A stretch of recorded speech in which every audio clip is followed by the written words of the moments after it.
em um mundo de fantasia. Na verdade, é na internet. Em que os filmes são analisados. Também tem biografia, entrevista, debate, um monte de coisa, né? Sim, um podcast se destaca. Podcast Cinemação. Só no cinemação.com.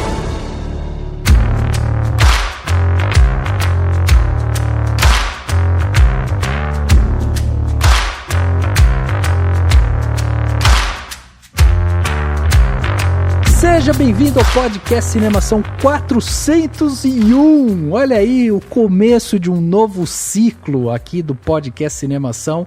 Eu sou Rafael Arinelli e vamos diferenciar missão de propósito. E eu sou Carissa Vieira e assim, eu acho que eu vou criar polêmica hoje. Opa! Aê, que bom. Eu sou o Vitor Martins e eu espero não criar polêmica hoje, porque eu gosto muito do assunto. Então, o papo promete, hein? Tá prometendo. Eu sou Daniel Cury e cuidado com as coisas que você quer. Pode ser que você não precise delas. E hoje a gente vai falar de 2 filmes que falam disso. Pois é. Sabe que você falou isso, Dani? Eu lembrei que meu pai, quando a gente tava começando a aprender assim a mexer com o dinheiro, meu pai chegava pra gente quando a gente queria gastar nosso dinheiro, né, com alguma coisa, meu pai falava assim: pensa, é desejo ou necessidade? Por aí. Pois é. Muito bem, meus amigos, estamos aqui nesse podcast 401 para bater um papo aí sobre 2 filmes, né? 2 filmes que chegaram forte no começo do ano, final do ano passado, começo desse ano. Aí era um período ali que a gente estava aqui de férias, mas estávamos de olho nos filmes, assistindo e tal. E a gente sabia que esses filmes, de alguma forma, iriam cair aqui pra gente. A gente vai falar hoje sobre Soul e vamos falar também de Sound of Metal, que foi traduzido aí, né, aqui para O Som do Silêncio, que se fosse traduzido de novo para o inglês, que seria The Sound of Silence, seria uma música do Paul Simon e o Art Garfunkel. Que tem a ver, e que tem a ver, e Som do Silêncio acho que é melhor que Sound of Metal, mas tudo bem. Também acho. Polêmicas, vamos para as polêmicas depois.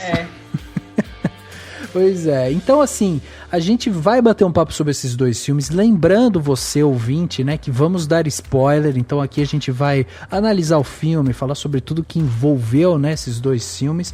Vamos começar com Soul, então se de repente você não viu o Soul, pode pular, vai estar marcado aqui, né, no podcast, no post desse podcast, pode pular direto para Sound of Metal ou, né, fazer o inverso, então fica a seu critério. E para bater esse papo aqui, temos 2 convidados sensacionais que eu tenho que agradecer de antemão aqui o fato deles estarem aqui com a gente, porque eles vieram aqui de última hora, a gente chamou e tal, e eles toparam, estão aqui. Então a primeira convidada, Carissa Vieira, que veio mais uma vez, né, ao podcast do Cinemação. Cá, feliz 2021 para você, a gente não tinha se falado antes. E muito obrigado pela sua presença aqui no podcast Cinemação mais uma vez. Eu que agradeço o convite e feliz 2021 para vocês também, e que esse ano seja melhor do que o ano passado, porque foi um ano difícil, né? Então eu espero que esse ano seja um pouco menos difícil, pelo menos isso. O menos pior, né? Exatamente. Eu até queria desejar que ele fosse um ano bom, mas assim, ainda a gente tá longe de tomar uma vacina. Mas eu espero que ele seja mais tranquilo, mais legal do que o ano passado, né? Que a gente se enganou durante esse período mesmo, assim, perto do carnaval. A gente não imaginava que seria do jeito que foi. Exato. Mas é isso, assim, que 2021 seja menos cruel. Exato. Como o Dani fala, né? Que seja um ano de tédio, né, Dani? Sim, por favor. Tem um pouquinho de tédio, a gente precisa, né? Nunca quis tanto tédio na minha vida. Pois é. Cara, diz pra gente como é que tá então seus projetos aí, onde que você está, onde que o povo já te encontra, né? Quem quiser vai escutar você falando aqui no podcast hoje, mas quem quiser te acompanhar, ainda tá firme e forte lá com o canal no YouTube, como é que tá? Já começou o Carissa Cast? Então, eu tô firme e forte no canal do YouTube, tô produzindo conteúdo pro Instagram reclamando no Twitter, mas olha só, finalmente eu tenho um podcast. Aê! Começou agora há pouco, acho que, enfim, quando esse episódio for ao ar, deve estar prestes a lançar o 4º episódio do 4º programa do podcast, que é o Biscoiteiras. Sou eu, a Larissa Padron e a Camila Henriques. A gente está falando dessa temporada de premiações. Então, assim, é um projeto híbrido entre podcast e live, mas as lives, elas vão para o podcast também. Uhum. E aí a gente leva vários convidados e tem um pessoal bem legal. Já saíram alguns episódios com uns convidados bem interessantes falando sobre lobby e, enfim, Globo de Ouro. E é isso, é a temporada de premiações. Tá bem divertido, até porque a gente também conta as fofocas dessa temporada de premiações, porque o que importa é isso. Exatamente, cara, que demais saber disso. Então fica aí o convite, né? Os ouvintes aqui do Cinemação vão lá conhecer o podcast da Carissa, o Biscoiteiras, né? Um podcast aí novinho em folha, aí 4 episódios, que maravilha. A Larissa Patrão já gravou aqui com a gente também, excelente. Tenho certeza que vocês estão detonando lá. E queria aqui também agradecer, né, a presença do Vitor, que veio aqui participar com a gente, primeira mão, estreia do Vitor, tapete vermelho aqui pra ele, entrando aqui. Vitor, muito obrigado pela sua presença aqui também. Se apresenta aí, né, pro nosso público. Eu que agradeço o convite. Prazer, gente. Meu nome é Vitor Martins, jornalista, crítico de cinema. Eu também espero que esse ano seja um tédio. Falar que desejar feliz ano novo é muito forte. Felicidade é uma palavra muito forte atualmente pro povo brasileiro. Mas, feliz ano novo. E eu escrevo no meu site, assim falou o Vitor, eu escrevo críticas, artigos, cubro festivais, essas coisas aí, de gente que trabalha com cinema, e reclamam pra caramba no Twitter, falam de BBB, essas coisas. Maravilha, melhor coisa. Vocês só estão fazendo conteúdo de qualidade. Pô, jornalismo é a profissão da fofoca, né, cara? Você estuda 4 anos pra você ter um diploma em fofoca. Pois é, Vitor, obrigado pela sua presença, por ter aceitado tão em cima da hora vir aqui. Realmente a gente fica muito feliz, obrigado mesmo. Espero que a gente possa trocar mais ideia aqui, seja o primeiro de muitos, então seja bem-vindo, sinta-se em casa, tá? Pode interromper aí o Dani, xingar a gente, estamos acostumados. Que isso, gente, eu que agradeço, é uma honra estar aqui. Maravilha. Vamos então bater esse papo sobre Soul e Sound of Metal logo depois do quadro Repercussão. Confira o que rolou durante a semana. Eu começo. Agora no Repercussão.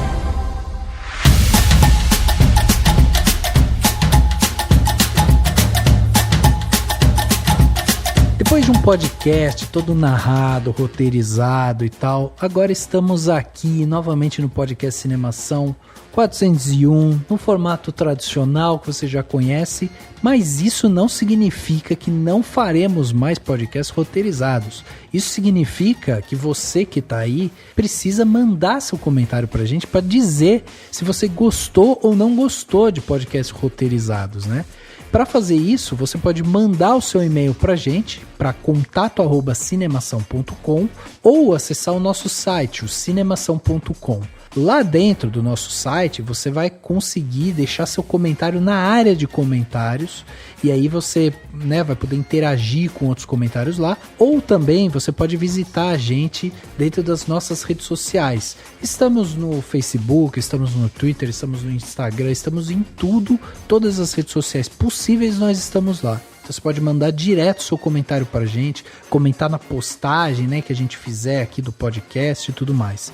Além disso, vale ressaltar que este podcast aqui, o Podcast Cinemação, ele está nos principais agregadores de podcast que que existem no Brasil. Então estamos no Spotify, estamos no Deezer, estamos no Google Podcast e estamos também no YouTube. Se você não sabe, então é outro canal que você pode ouvir os nossos podcasts. A gente sobe toda segunda-feira lá o podcast na íntegra para quem quiser ouvir pelo YouTube. Depois de assistir aquele vídeo e tal, já coloca o nosso podcast na sequência e aí você consegue ouvir e ficar por dentro de tudo que foi falado aqui no podcast do Cinemação. É isso, então manda seu comentário e fala pra gente o que você achou do podcast 400. A gente tá maluco pra saber o que vocês acharam desse podcast novinho e cheio de história pra contar, né, Dan? Exatamente. Se você quiser ouvir esse podcast, quiser que a gente faça mais desse tipo de podcast, ou quiser que a gente invista mais nesse tipo de produção que é um pouco mais complicada, mais difícil, demanda mais tempo, você pode ser um patrão ou uma patroa do Cinemação, porque daí você vai colaborar financeiramente para que a gente fique rico e tenha dinheiro para pagar as contas desses podcasts que custam caro, né? Custam muito tempo e muita energia e tudo mais. Então, para fazer isso e ainda fazer parte do nosso grupo no WhatsApp e ainda ganhar presentinho todo ano, que recentemente um monte de gente ganhou, então só perguntar para quem já é patrão ou patroa, você vai saber quais são os presentes que chegaram. É só você entrar em cinemação.com/contribua, clicar na opção que você quiser, tem Apoia-se, tem Patreon, o que você quiser, e no valor que você também achar que a gente merece ou que couber no seu bolso. Vai lá e seja um patrão ou uma patroa do Cinemação.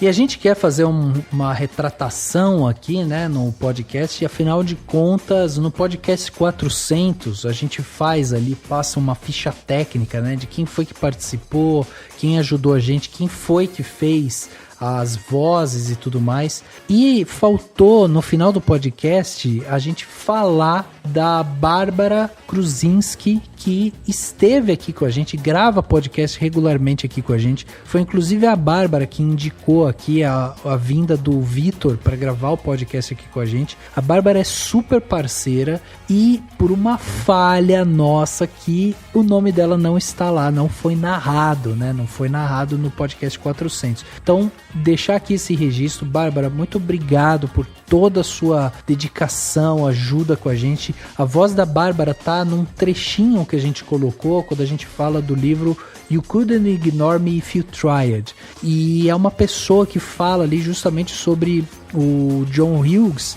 Ela fala um pouco sobre como era ele na juventude e tal. E a Bárbara fez esse trecho pra gente. Tá lá no áudio, né, eternizado no podcast 400.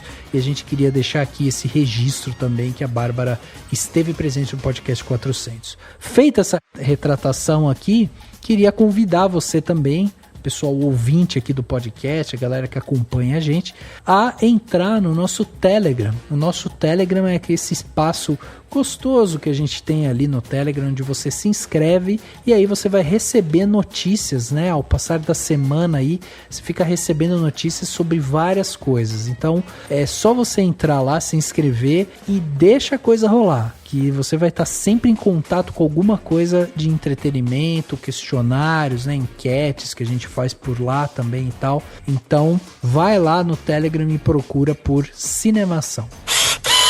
E chegando aqui na parte onde as pessoas saíram dos seus armários e mandaram seus comentários pra gente, temos aqui vários comentários, né? Mas dessa vez vamos focar aqui no comentário especial que chegou da Kátia Barga. Kátia Barga, que é patroa aqui do podcast Cinemação, é uma pessoa que sempre está ajudando a gente, já fez locução pra gente também, sempre está aqui presente, é uma pessoa que a gente tem muito carinho.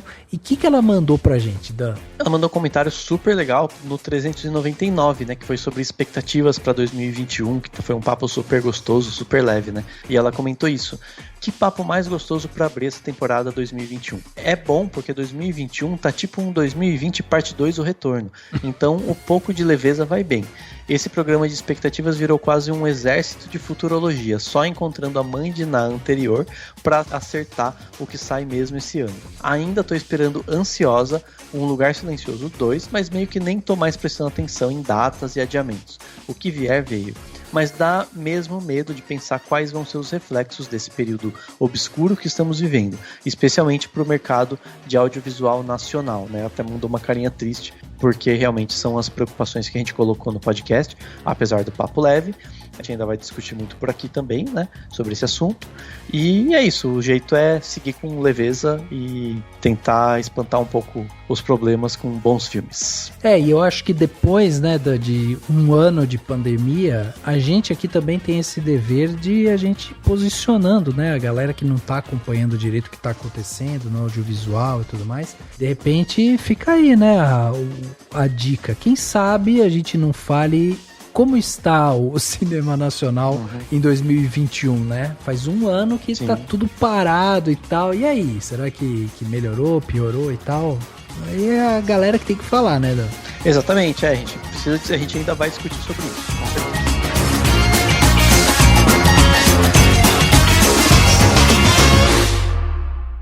Is this heaven? No. Is it H-E double hockey sticks? Hell. Quiet, Coyote. It's easy to get turned around. This isn't the great beyond. It's the great before. The great before? Oh, we call it the U Seminar now. Rebranding. Chegava nas telas no dia 7 de janeiro de 2021 o filme Soul, mais precisamente, né, no Disney Plus. Esse filme que custou ali em torno de 150 milhões de dólares e dizem, né, porque nada é muito certo nessa coisa do streaming, dizem que o filme já arrecadou aí em torno de 104 milhões. Então é um filme que ainda aparentemente não se pagou totalmente, né? Tudo especulação, porque como a gente sabe, as plataformas de streaming são muito fechadas, né? E é difícil, inclusive, deles liberarem com quanto que eles gastaram para produção, quanto que eles estão arrecadando e tal. Então fica tudo muito nebuloso aí, então a gente não tem fontes exatamente muito claras sobre isso. Mas Dani, diz pra gente, Soul, novo filme da Pixar, né? Aquele filme que quando ele aparece já vai caindo o cisquinho no olho, né? Aquela lagriminha já começa a encher e tal. Diz pra gente quem é que compõe, né, a ficha técnica de Soul, quem que é o diretor,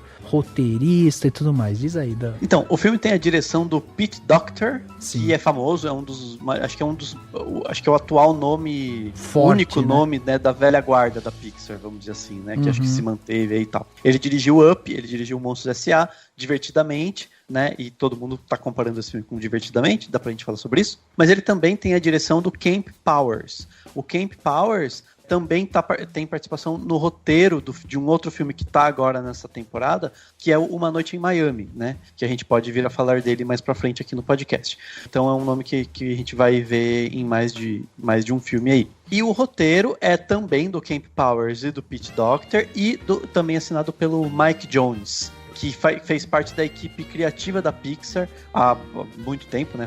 Fez vários filmes em outras funções, né? E também é o roteirista do próximo filme da Pixar, que vai se chamar Luca, né? Que deve sair ainda esse ano, inclusive. A montagem do Soul é do Kevin Nowtin, que é do Up e do Divertidamente. A fotografia é de duas pessoas, né? Do Matt Asbury, que participou do lado Viva, dos Incríveis 2 e tudo mais em outras áreas também, não necessariamente como diretor de fotografia, mas ele divide com o Ian Mejben, que é do Procurando Dory e daquele curta chamado Bao, né? Então é bem assim, a Pixar ela funciona desse jeito, né? Ela tem vários artistas, muita gente envolvida em vários projetos e eles fazem de tudo um pouco e tudo mais. A trilha sonora desse filme é do Trent Reznor e do Atticus Ross, que fizeram a trilha de filmes como A Rede Social, da série Watchmen e do Mank, que também tá nessa temporada aí de premiações, né? Então até, ou por esse filme, ou pelo Mank, ou pelos dois, eles devem receber aí uma indicaçãozinha de melhor trilha sonora ao Oscar, né? Uma indicação ao Oscar por esse filme, ou pelo Mank. Enfim, vamos ver, né? E os caras estão arrasando muito, assim, na qualidade mesmo, né, da trilha. E no elenco original, né, caso você tenha visto legendado o filme, a gente tem o Jamie Foxx, a Tina Fey, né? Inclusive dizem que o Jamie Foxx teve uma participação bem grande na elaboração do filme, em várias outras coisas, além de só dar a voz ao personagem. E também tem a voz da Alice Braga, do Richard Ayoade, da Angela Bassett e do David Diggs, né? São aí as principais vozes que a gente ouve na versão legendada. Uma pena que a legenda da Disney Plus tá péssima, mas tudo bem. Fica a dica aí, né, Disney? Aliás, legenda na Disney Plus tá com sérios problemas, né, em várias obras, né? Então... Não, eu achei muito ruim a legenda, sabe, essas traduções, a forma. Acho que eles estão, sei lá, acho que eles se focaram tanto que as pessoas assistem dublado que eles esqueceram de um detalhe, né? A se pensar também sobre isso. Né? É interessante, né, da gente começar justamente por esse filme, que era um filme muito aguardado ali da Pixar, né, com direção justamente do Pete Docter e tal. Eu gosto também de ressaltar que a Pixar, ela tem essa cultura dentro dela de ir introduzindo e de fazendo, quando vai sair um filme, né, eles testam muita coisa antes, né, então sempre são roteiros muito bem trabalhados e tudo mais, e existe, né, essa primeira linha de diretores que ficam ali na Pixar, que hoje, como o Dani bem falou, é encabeçado pelo Pete Docter, mas você tem uma segunda linha que geralmente são esses diretores que estão subindo, né, como se eles estivessem sendo preparados para fazer futuros longas e tudo mais, que são geralmente aqueles diretores que dirigem aqueles curtas, porque aqueles curtas que iniciam geralmente os filmes da Pixar, né, que agora a gente não viu isso porque o filme tá no streaming da Disney e tudo mais, mas é interessante essa estrutura criativa que a Pixar vai trazendo. E aí o filme que conta essa história desse músico, né, basicamente ali a gente tá vendo, né, esse músico que tá ali em busca do seu sonho e tudo mais. Quando ele finalmente tá próximo disso, ele acaba sofrendo um acidente, ele fica em coma e aí sua alma, seu espírito e tal vai para um determinado lugar e lá ele tenta fazer o possível para ele voltar pro corpo dele, para daí sim ele poder realizar o sonho de vida dele. E nesse trajeto ele acaba conhecendo uma outra alma que ali está, que nunca nasceu, e ali ele precisa ajudar essa outra alma a encontrar, né, o propósito dela, a missão dela ali e tal, que é isso que a gente vai falar um pouco aqui hoje também. Mais uma vez vamos falar da parte técnica do filme, impecável, né? Como sempre. A Pixar, cada vez que ela vai soltando novos filmes e tal, a gente vai vendo cada vez mais camadas sendo descobertas ali, né? São texturas novas, são criações novas, luzes novas e tal.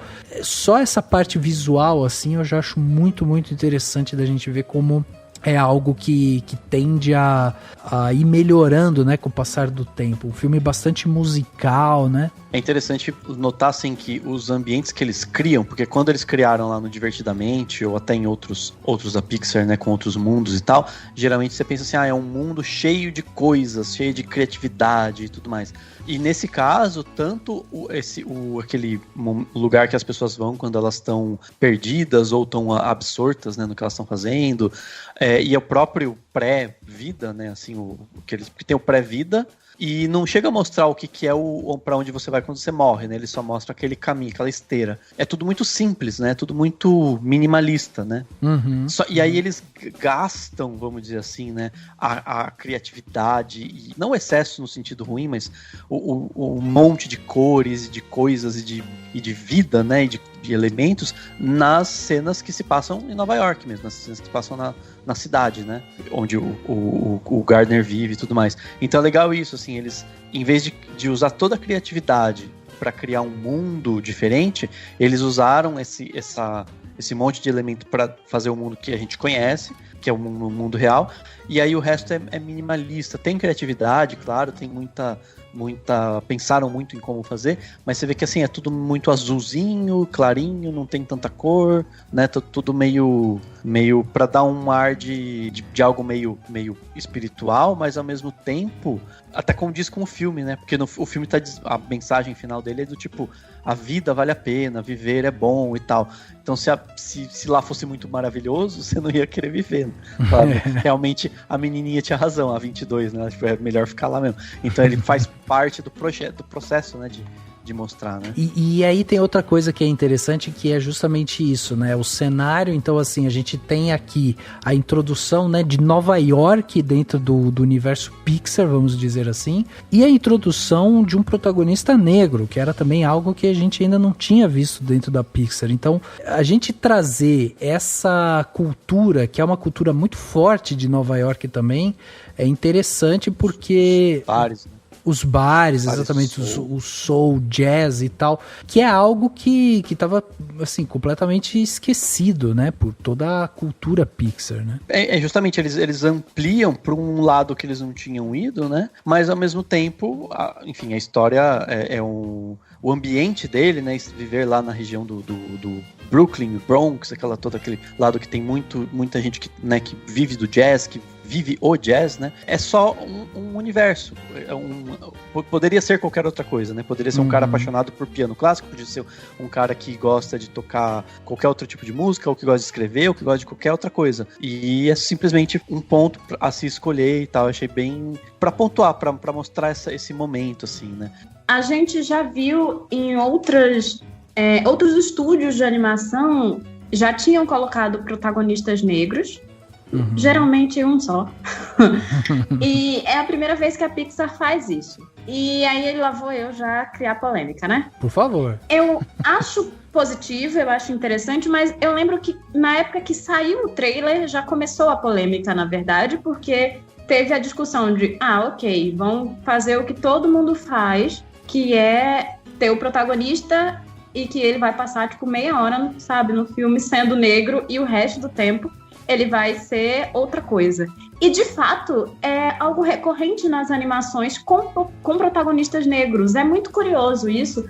E mesmo que o Soul, ele tente em alguns momentos, porque a gente tem esse vai e volta, né, do protagonista. Ele não fica o tempo todo sendo humano, mas ele também não fica o tempo todo sendo uma alma, digamos assim. Mas é questionável, assim, por mais que eu ache que a ambientação é bem boa, eu gosto de como eles usam o jazz, inclusive o pessoal que fez a música do Soul é o mesmo pessoal que trabalha com o David Fincher e que fez a trilha do Mank, e eles são muito competentes, assim, eu acho que, inclusive, o que eles fazem no Soul é maravilhoso. Eu acho também que, assim, a arte mesmo, a animação, ela sai até do tradicional que a gente vê na Pixar. Eu gosto muito de como a animação, os traços e as escolhas mesmo de técnica de animação, assim, elas são interessantes. E eu gosto de como eles criam aquele ambiente de jazz e como eles usam a música para isso e tal.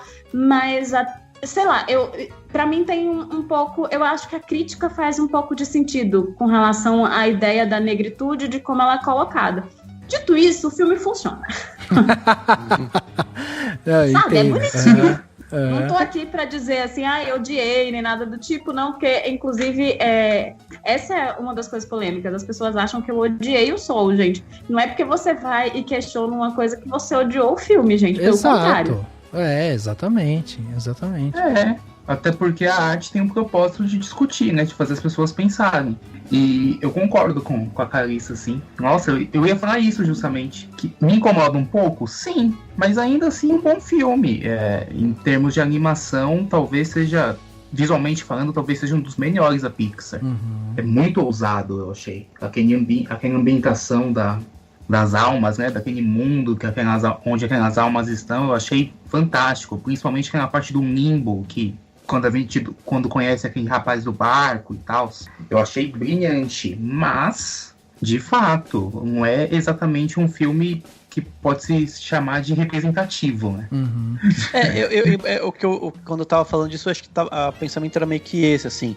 É o famoso, assim, é o que eu falei, né, de, poderia ser qualquer outra paixão, qualquer outra pessoa e tal, e então eles escolheram um protagonista negro, mas em nenhum momento você tem questões, né, da negritude e tal, o que é importante também, óbvio, né, ele tá vivendo a vida dele, querendo sendo um professor, tendo um sonho, é importante, né, que você tenha representatividade nesse sentido, né, obviamente, né, sem necessariamente trazer questões ou enfim, citar sobre a negritude dele, isso não é falar, e é bom que seja assim, eu acho. Mas acho que daí cai nisso, né, cai nesses momentos que a Carissa falou então ele não tá sempre no corpo dele, né, e aí depois ele é um gato, ele tá no corpo do gato, então é meio que faz sentido, assim, esse pensamento, né. É que daí tem uma coisa que eu acho interessante aqui, né, que assim, tudo bem, existe essa questão muito bem apontada e tal, mas eu acho interessante o momento em que você coloca esse personagem como sendo a porta de entrada para exemplificar o que é a vida, né? Aí a gente pode dizer assim, existem alguns problemas ali estruturais, vamos dizer assim, que seria dessa civilização, quer dizer, o gato que na verdade é a 22, que tá no corpo do gato ali e tal, ela não vivenciou em nenhum momento o racismo, ela não vivenciou o preconceito, né? Na verdade, ela não tá no corpo do gato, ela tá no corpo dele. Isso, desculpe, ela tá no corpo dele. Então, ela não vivenciou isso, né? E ela estando num corpo preto, ela poderia ter vivenciado isso. E a Pixar poderia ter dado luz justamente a essa questão. Aí entra a questão romântica da Pixar, que vamos pegar aqui esse personagem e fazer ele essa porta de entrada para uma mensagem muito simbólica de carpe diem, de, sabe, viva a vida, de aproveite as pequenas coisas e tal, que é uma coisa que a Pixar, né, tem feito, principalmente quando é o Pete Docter que tem feito isso, né, ele fala muito, a gente viu em Divertidamente também sobre a questão da mudança, de como a gente precisa ressignificar algumas coisas que vão acontecendo e tudo mais, e aqui novamente a gente parte por isso, essa discussão que eu achei muito bem embasada sobre a questão da missão, do propósito e tal, eu acho muito legal. Eu acho que, não sei se caberia exatamente aqui, de uma forma muito pesada, né, obviamente, essa questão do racismo, por exemplo, mas eu acho uma falha, tipo, passar por isso sem tocar nesse assunto, assim, sem... O que eu quis dizer, assim, acho que a proposta foi justamente essa, foi não precisar falar disso e falar sobre outras questões que são muito importantes e que o filme se propõe a isso, né?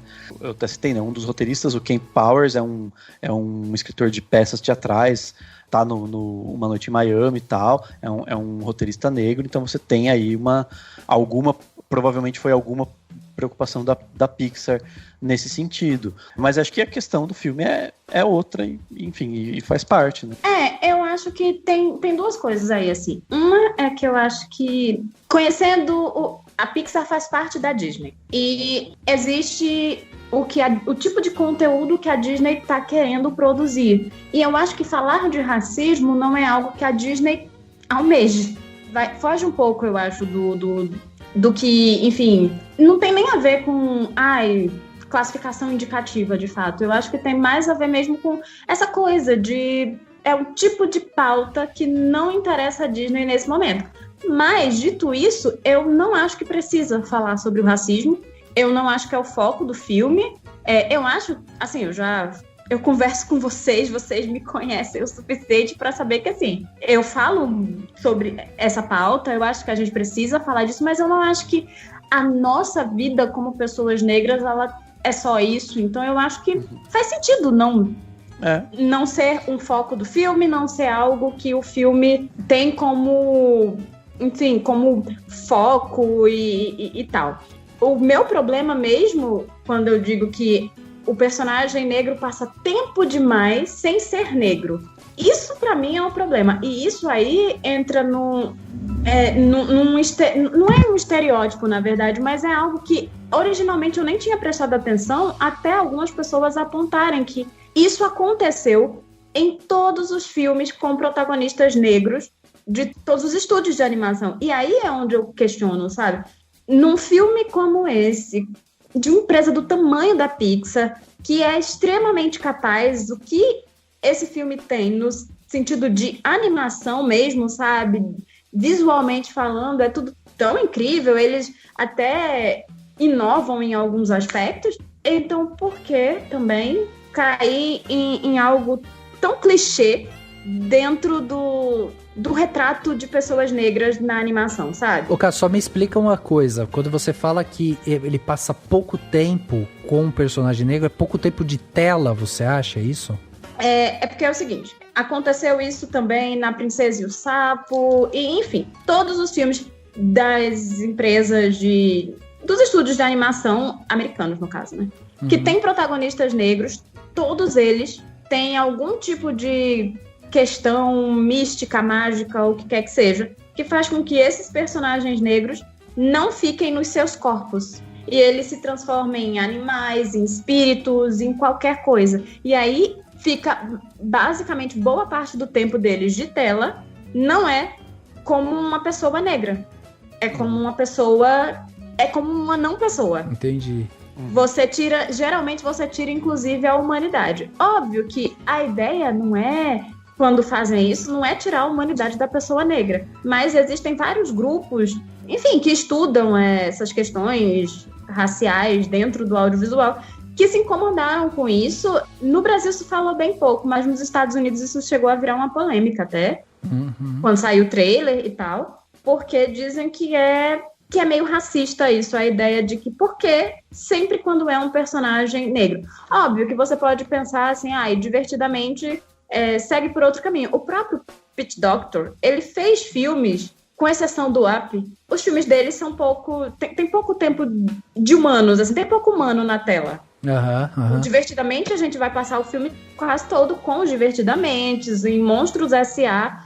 vão ser monstros. E, enfim, o foco geralmente não é no humano. Eu entendo isso, até porque eu gosto muito do trabalho do Pete Docter, mas, assim, é algo que alguns grupos questionaram. E como tanto eu quanto o Vitor, a gente falou assim, nossa, não é algo que... Ai, meu Deus, o filme é ruim por causa disso, sabe? Não. Não é isso. Dr. Borgensen will be matched with soul number 22.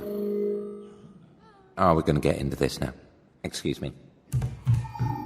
22, you come out of this dimension right now. How many times do I have to tell you? I don't want to go to Earth. Stop fighting this. I don't want to. You will go to Earth and have a life. Make me. 22 has been at the U Seminar for quite some time and has had such notable mentors as Gandhi, Abraham Lincoln, and Mother Teresa. I made her cry. Ignore that. Put me down. We're truly glad to have you here, Dr. Borgensen.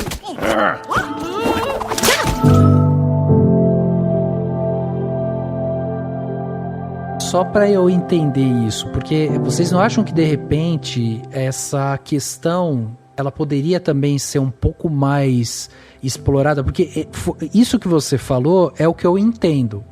Ok, ele tem pouco tempo de tela, esse personagem negro. O filme ali, ele passa, sei lá, 50% no céu, 50% ali na terra. Beleza. Então a gente tem ali uma divisão, é pouco... Como um gato. E ele como um gato. Então, assim, a gente tem pouco dessa visão. Agora, se você traz essa vivência justamente, vamos dizer, para uma alma que tá zerada, entendeu? Tipo, uma alma que nunca teve essa vivência. Se você coloca uma cena, alguma coisa, tipo, poderia ser super sutil, mas só para passar o recado, você também não potencializa um pouco nessa questão do tipo, pô, ele tem pouco tempo de tela, mas a gente tá tentando mostrar também uma experiência quase que, sabe, assim, tipo, uma experiência... Como se fosse para enriquecer a vida da 22. Exatamente. Exatamente. É que daí cairia no contrário da mensagem do filme, né? Porque a mensagem do filme quer passar assim, cara, vale a pena você descer aqui e viver a vida na Terra.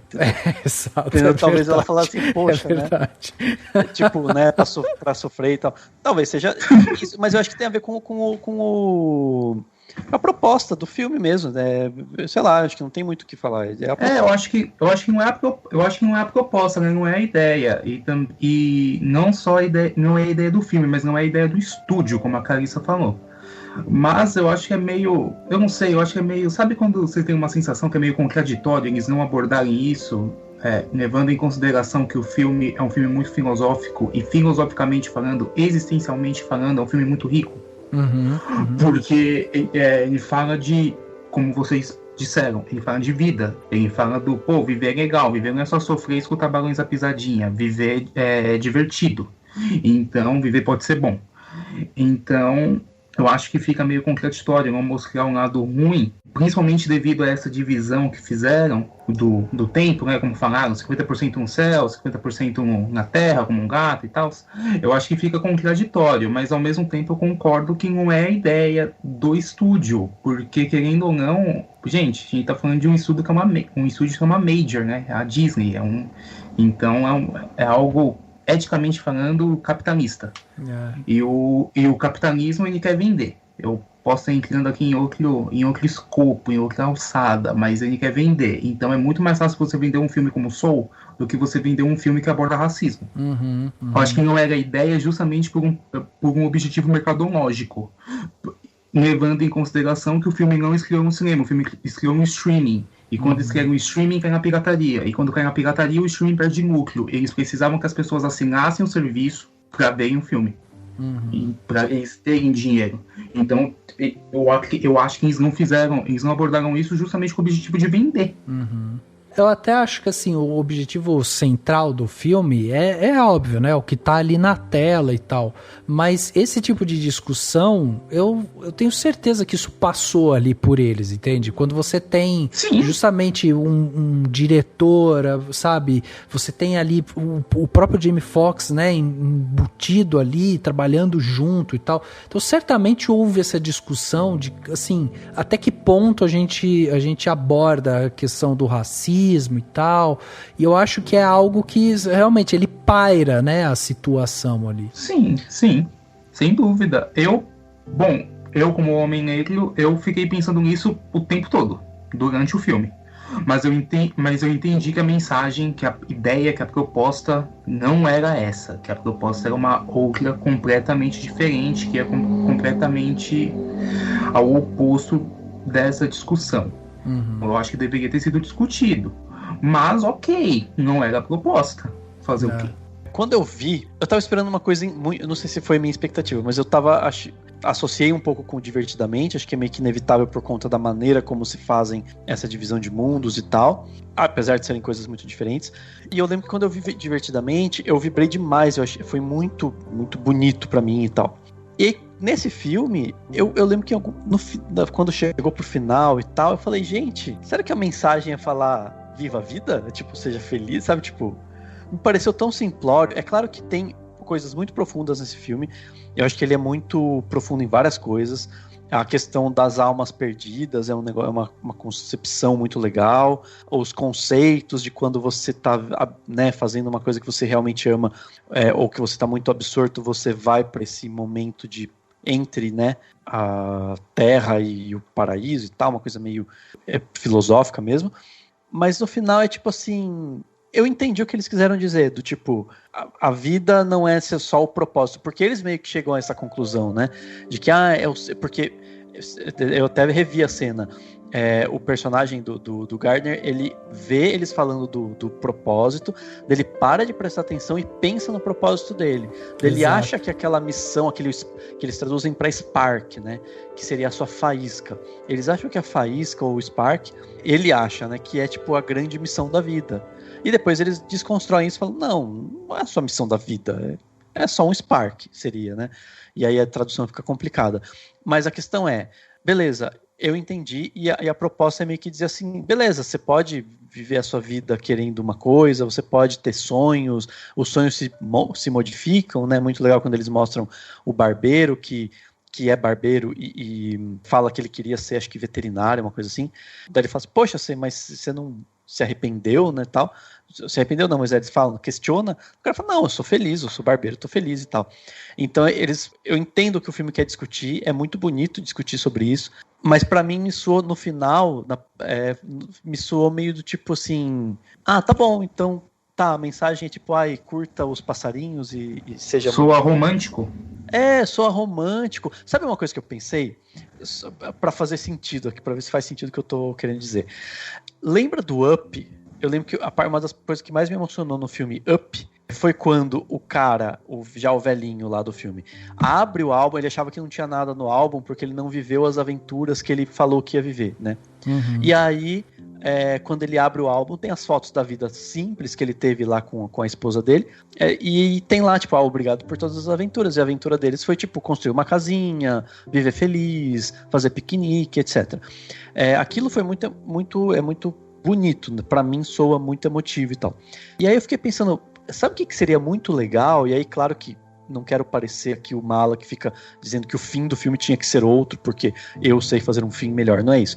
Mas eu acho que seria mais interessante se o personagem, no final, não fosse resgatado e falasse, você tem uma chance de viver. Seria legal se ele falasse assim, cara... Ai, obrigada, me dá um abraço, Daniel, porque é tão isso.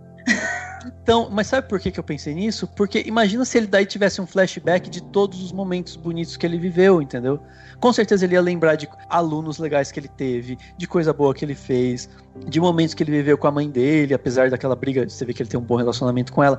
Tipo, sabe, tudo isso. Então, assim, seria muito mais interessante e passaria uma mensagem muito mais válida do que ele voltar lá, entendeu? Foi muito confortável falarem, você vai voltar aqui, né?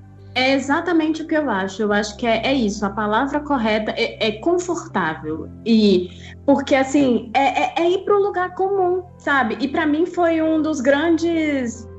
acho que o meu maior banho de água fria. Porque eu acho que seria doloroso se no final ele acabasse ficando, tipo... morrer de verdade, sabe? É isso, ele ia morrer. Eu acho que se ele morresse, a mensagem do filme, ela poderia ser ainda mais forte. Mas é um filme para criança. Gente, é um filme para criança mas qual o problema da criança lidar com a morte? Eu acho que, inclusive, é prejudicial a forma como a gente, eu digo... Eu não sei se o correto é dizer isso, mas, assim, a cultura ocidental lida com a morte muito mal.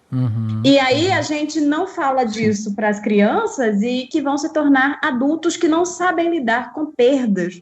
E é isso, é sobre perda mesmo. A morte é uma das muitas perdas que a gente vai ter na vida. E, inclusive, crescer também é aprender a lidar com perdas. E eu acho que o protagonista, ele tem, inclusive, isso. Ele não sabe lidar com as perdas que a vida deu para ele no sentido do sonho dele também. E se ele não voltasse, eu concordo muito com o Daniel, seria muito mais profundo, sabe? Mostrar o quanto de coisa maravilhosa ele tinha e, inclusive, ele deixou de aproveitar e de viver porque ele estava tão absurdamente focado em uma coisa só. E aí eu acho que o filme, ele não é corajoso nesse sentido. Eu acho que visualmente ele é tão corajoso, sabe? No uso da música, da técnica. Diferente de filmes como Divertidamente e de Up, eu acho que esse é o filme menos corajoso do Pete Docter. Apesar de ele ter tanta essa coisa de ser um filme mais... Eu não sei se a palavra é maduro, mas e também acho que adulto é uma questão problemática também, porque é isso, o adulto, ele enxerga as questões filosóficas do filme de um jeito. A criança, ela consegue aproveitar sim, mas é de outro jeito. A gente não pode também achar que criança é burra ou não tem capacidade de alcançar determinadas coisas, porque a criança tem sim, ela só alcança de uma forma diferente da gente, que já é adulto. Será que nessa hora, será que a gente não está esbarrando justamente no propósito do filme, que foi o que a gente começou falando aqui? Porque eu acho que a mensagem do filme não está justamente na parte da morte em si. A morte é um caminho dele. Ele fala justamente da vida, entende? E lógico, entra essa questão, né, de como a gente se relaciona com a morte e tudo mais, mas eu acho que ele passa por outras coisas. Porque, por exemplo, quando o filme ele vai tratar sobre essas questões de propósito, de missão, né, ele mostra aquela questão de como as pessoas perdem tempo quando elas entram naquele ritmo automático e tal. E aí, quando é dado essa segunda oportunidade para esse personagem, ele tá se concentrando em trazer propósitos de vida e falar um pouco sobre a vida em si, como também a gente hoje trabalha dessa forma, né? Como a gente está sempre conectado com essa questão da missão. Inclusive, essa cena que o Dani falou de que tem essa cena em que ele chega e aí ele vai pensar no propósito dele, né? Quando estão falando ali e tal, no Spark e tal. Essa cena é muito interessante. Por quê? Porque ele tá numa apresentação. É literalmente aquele momento em que vai ser falado exatamente o que é missão, o que é propósito. Quando eles começam a falar o que é propósito, imediatamente ele para de prestar atenção na palestra e vai pensar no propósito dele. E aí a gente pode concluir que em seguida o palestrante ia explicar o lance da missão e tudo mais. Só que a questão do filme, o propósito do filme, a missão do filme, é justamente, não é a morte em si, mas é justamente essa descoberta, o caminhar do que a gente tá aqui. A gente pode ter o nosso propósito e tal, mas qual é a nossa missão na vida, ou vice-versa e tal, né? Então é esse questionamento, porque muitas vezes a gente nesse âmbito de estar acelerado, de estar querendo descobrir o que a gente tem para fazer, a gente não para olhar outras coisas, entende? Não, então, mas a mensagem, acho que o que o filme quer dizer é isso, tipo, você pode ter uma missão ou não, você pode ter um super propósito ou não, você pode conseguir realizar aquele sonho que você queria ou não, mas o importante é aproveitar o caminho, né? A famosa papo de que a felicidade é o caminho, né? Ela não é um ponto de chegada, tal. O que não é, o que é verdade, eu concordo, tal.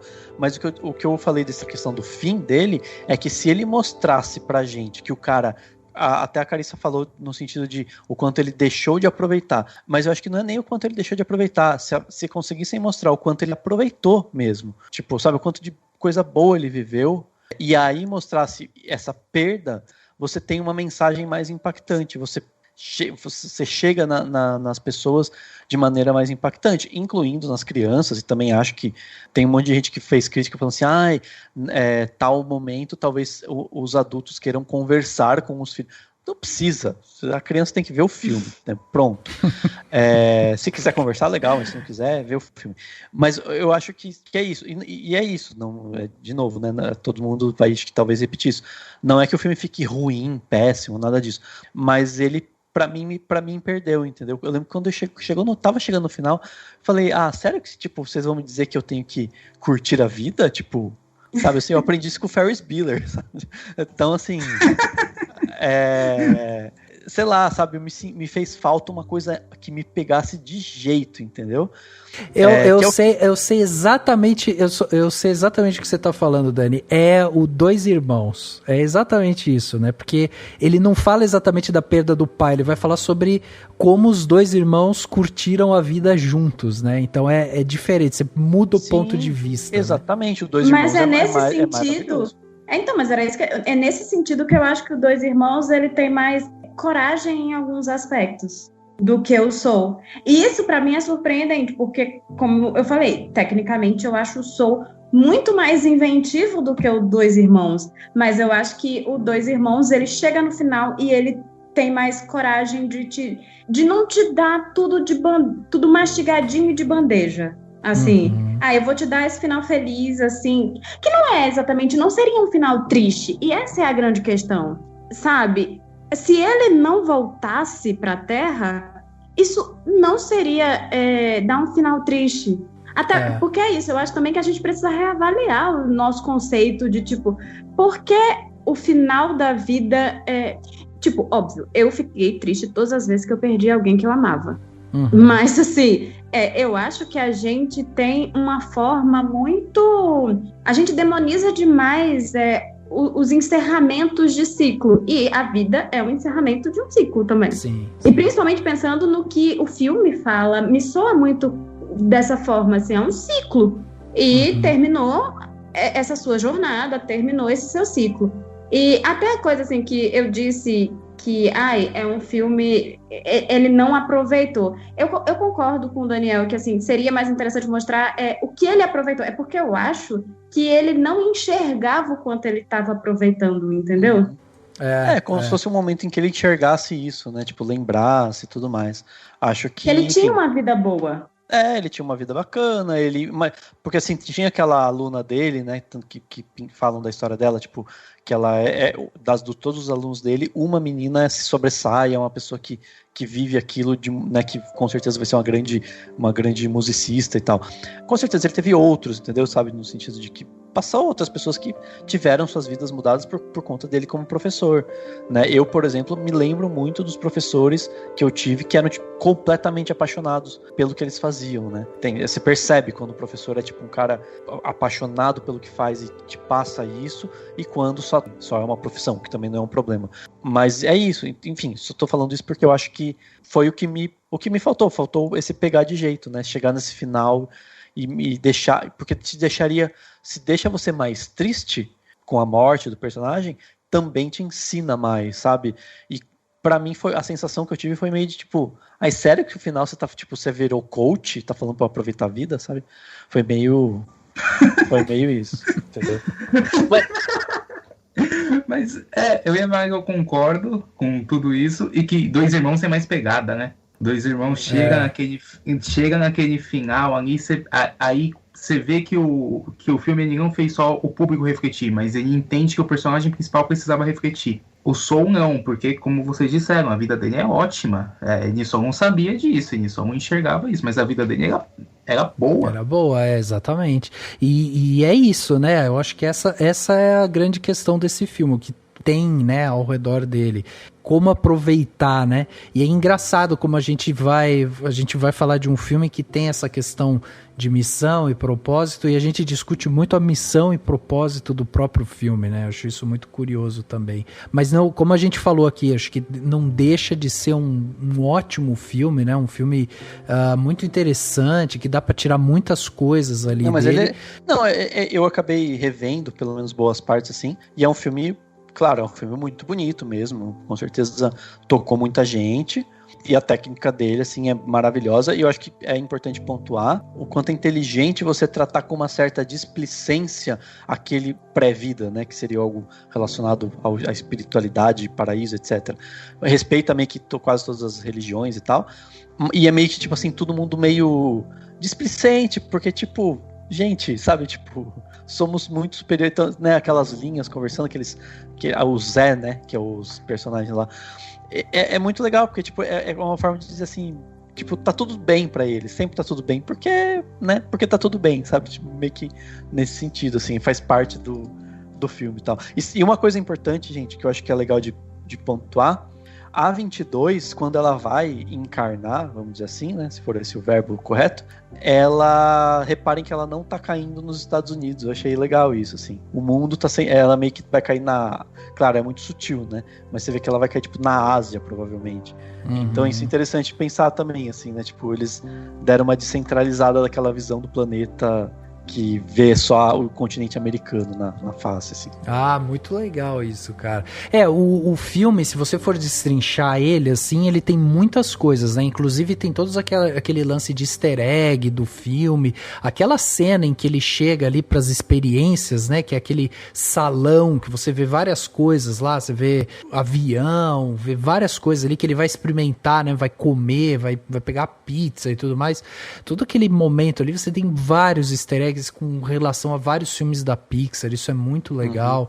E eu acho que o cuidado no roteiro, né, o desenvolvimento do roteiro com essas questões de religiosidade e de simbologias religiosas e tal, eu acho que o filme ele é muito feliz nisso, porque ele não pende pra nada, sabe? Ele passa pela questão da espiritualidade quase como, sabe, é um caminho pra traçar a história, entendeu? Ele não é exatamente a regra ali, mas ele é um caminho, sabe? Então, eu acho muito interessante. E uma coisa lúdica, né? É uma coisa lúdica que é importante pra isso. You sound great. Yeah, right. What? You telling me you weren't feeling it? You were in it. We don't need to put them all out. I know, but we just need to film them.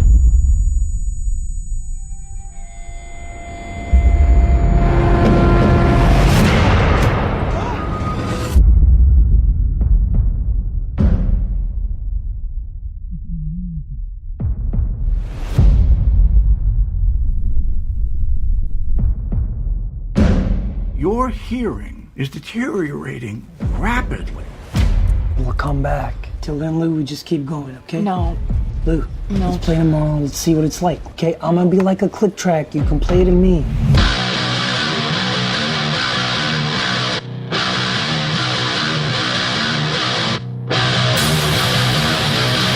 Chegava nas telas de nossas casas, né, no dia 4 de dezembro de 2020, o filme Sound of Metal, ou O Som do Silêncio, né, o filme que chegou aí na Amazon, teve cerca aí, né, de mais ou menos uns 40 milhões de dólares, e um filme que chegou para trazer um olhar totalmente diferente para outra questão, que é justamente das pessoas surdas.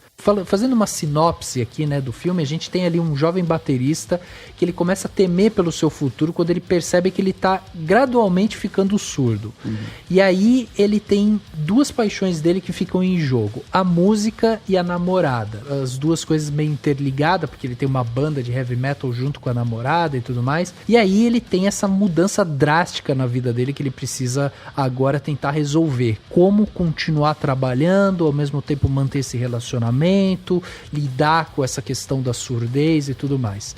Um filme pesado, um filme forte ali e tal, sensível também, que volta a abraçar aqui a questão da música, né? Interessante a gente ter esses dois filmes hoje aqui, porque são dois filmes muito musicais. Dani, diz pra gente, um filme aí que é americano, mas que tem o pé ali também na Bélgica e tal, né? Um filme muito diverso e tal, mas diz pra gente quem é que compõe a ficha técnica de Sound of Metal. Então, é legal que esse filme também é feito meio que por uma galerinha, assim, né? Que você vê que eles estão sempre juntos, né? A direção desse filme é do Darius Marder, é o primeiro longa dele como diretor, e ele foi o roteirista do filme O Lugar Onde Tudo Termina. E aí, se a gente olha pro roteiro, o roteiro desse filme foi escrito pelo Darius Marder, pelo Abraham Marder, que é, acho que imagino que o irmão dele, né?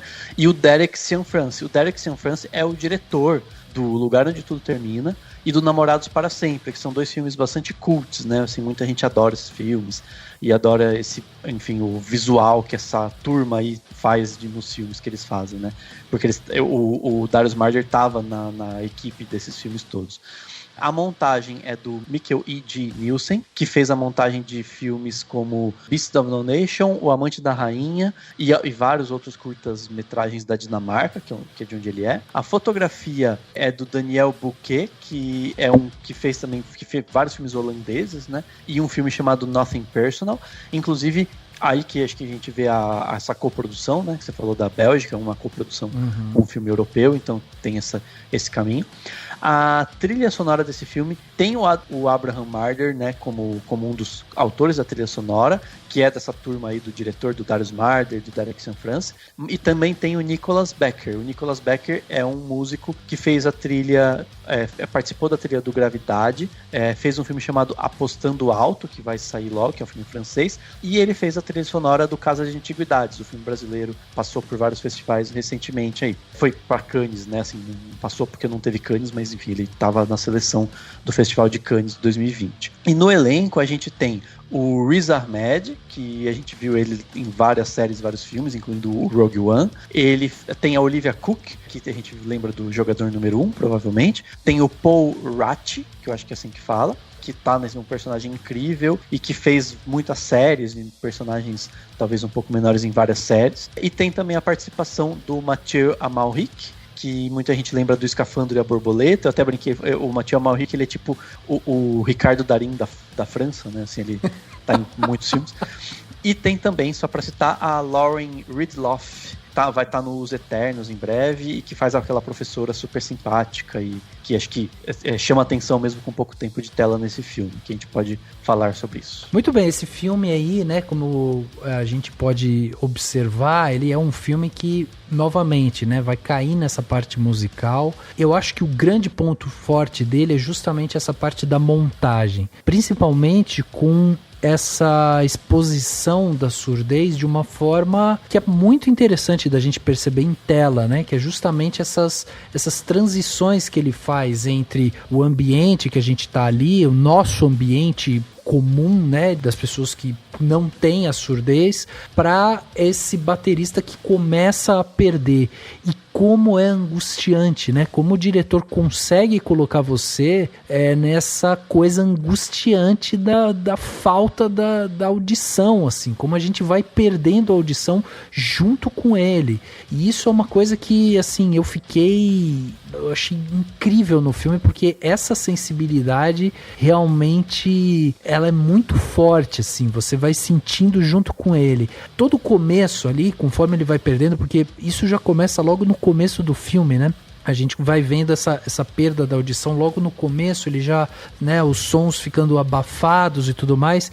E aquela sequência de cena, até ele realmente ir pro médico e o médico explicar pra ele o que tá acontecendo ali e tal, a gente vai sentindo essa angústia. E ele tenta manter tudo sob controle. E isso é uma coisa também muito potente do filme, né? Conforme esse baterista vai sentindo que a coisa tá ficando pior, ele vai perdendo cada vez mais a mão com aquela situação, assim. Uma câmera muito íntima, muito próxima dos personagens, e de repente a gente tem esse impacto de que a audição não volta, e ela vai piorar com o tempo. E quando ele vai a primeira vez, logo depois, ele já vai direto para um show, cara, dá vontade de entrar na tela, catar ele daquela bateria e falar: meu filho, o que você tá fazendo aqui, cara? Mas é a vida dele, né? Aquele som estourado, né? Até um paralelo com o Soul, né, que a gente acabou de falar. Esse filme me deixa mais reflexivo e emotivo do que o Soul, né, assim.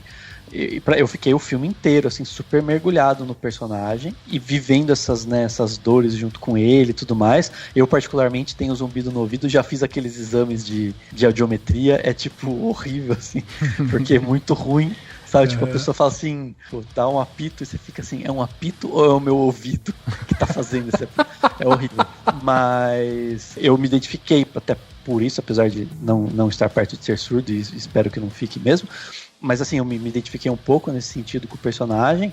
E eu acho que é isso, sabe? Ele vai nesse caminho de mostrar o cara querendo reverter, né?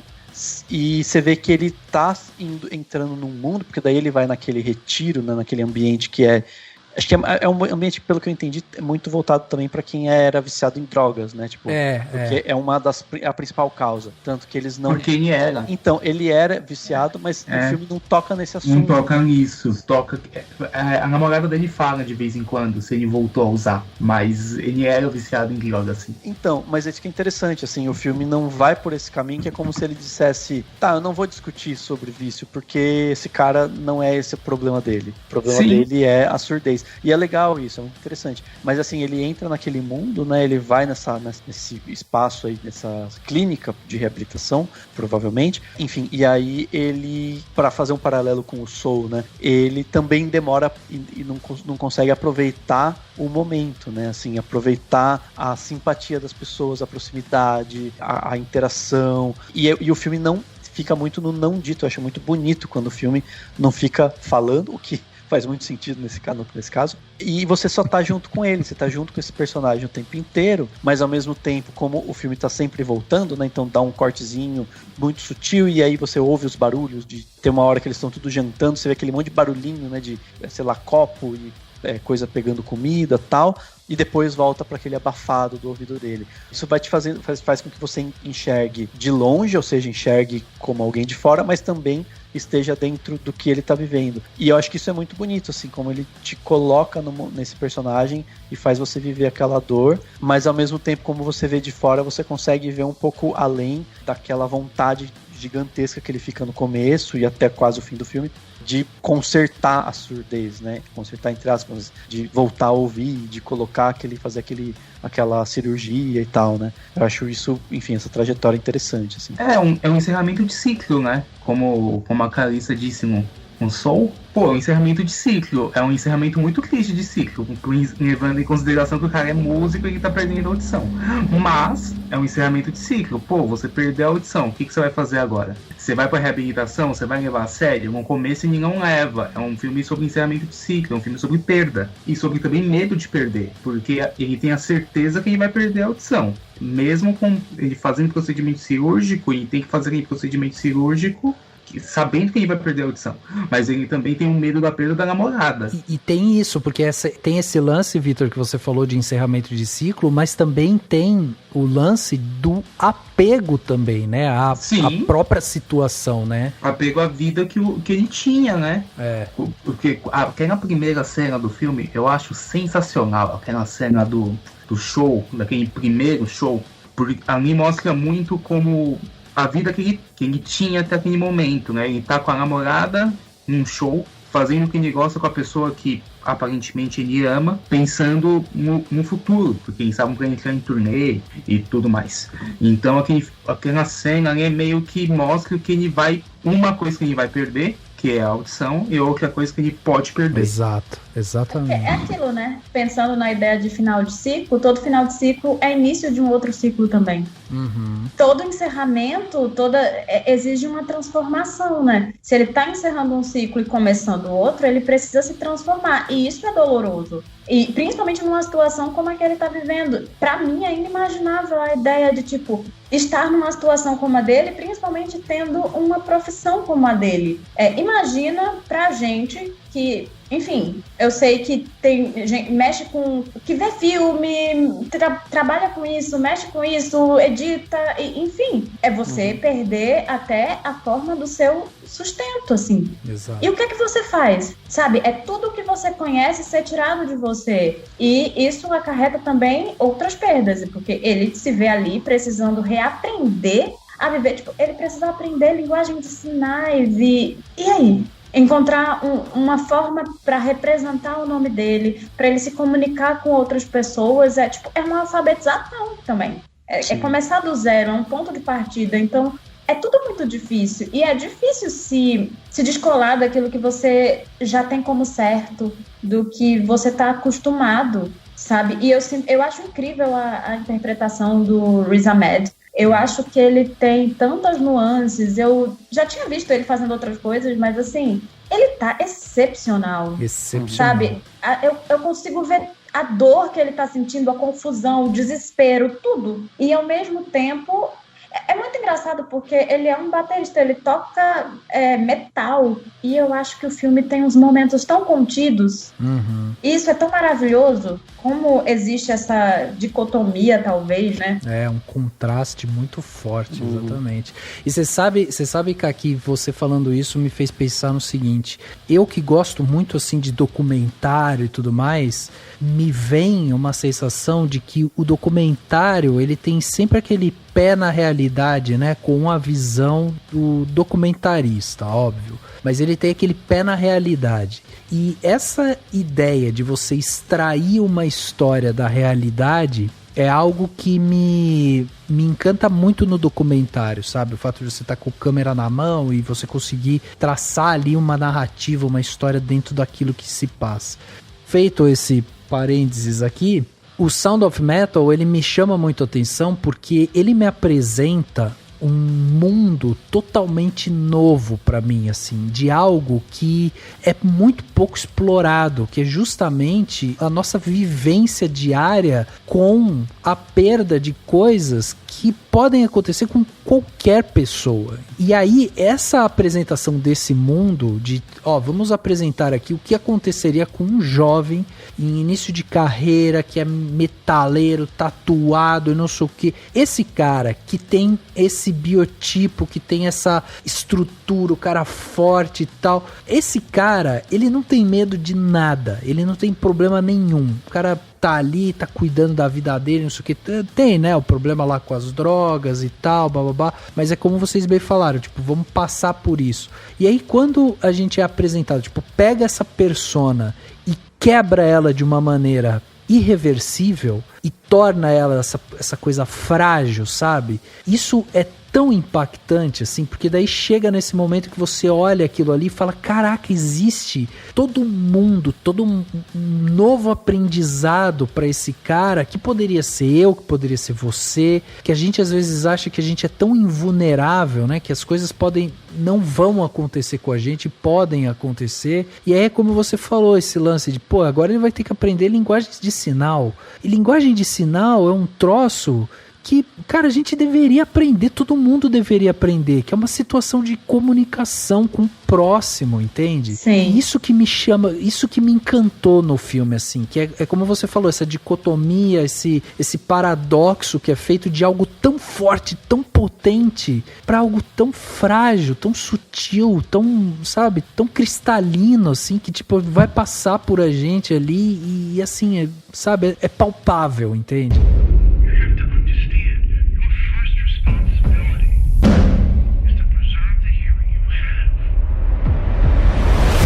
I can't hear you. Do you understand me? I can't. I'm deaf.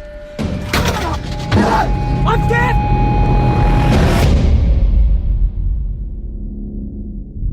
Found a place.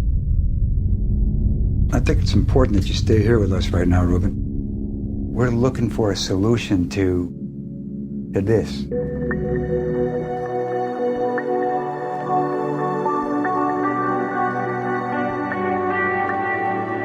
Eu não quero militar aqui nem nada, mas pensando num quesito disso que você falou, de você se sentir invulnerável, primeiro, eu acho que interessante que as primeiras cenas do filme, ele está sem camisa.